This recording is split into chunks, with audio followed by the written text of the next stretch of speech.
ഈശോ നമ്മുടെ കൂടെയുണ്ട് എന്ന് നമ്മൾ ഓർക്കുക. എല്ലാവരും എന്നെ ഉപേക്ഷിച്ചു, ആരുമില്ല എന്നെ സഹായിക്കാൻ, ആരുമില്ല എന്നെ ശക്തിപ്പെടുത്തുവാൻ എന്നെവിടെയെങ്കിലും ആരെങ്കിലും ഒറ്റപ്പെട്ടിട്ടുണ്ടെങ്കിൽ തീർച്ചയായിട്ടും നിങ്ങളുടെ കൂടെ ആ സമയത്ത് ഈശോയുണ്ടാകും.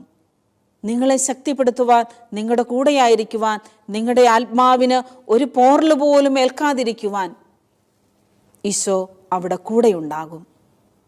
ഈ ഒരു ചിന്ത നമ്മളെ പഠിപ്പിക്കാൻ, ഈ ഒരു സഹനം, ഈശോയുടെ സഹനത്തിൽ നമ്മളെ പങ്കുചേർക്കുവാനാണ് പലപ്പോഴും എല്ലാവരാളും ഈ ലോകത്തിലുള്ള ഒരു വ്യക്തിയുടെയും സ്നേഹമല്ല നമുക്ക് വേണ്ടത്, ഒരു വ്യക്തിയുടെയും സപ്പോർട്ടല്ല നമുക്ക് വേണ്ടത്.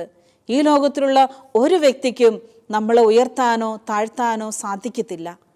ആരാണോ നമ്മളെ തള്ളിപ്പറയുന്നത്, ആരാണോ നമ്മളെ വേദനിപ്പിക്കുന്നത്, ആരാണോ നമ്മളെ മുറിപ്പെടുത്തുന്നത്, അവരിൽ കൂടി തന്നെ ദൈവം നമ്മളെ ഉയർത്തുമെന്നതിൻ്റെ വലിയൊരു പാഠം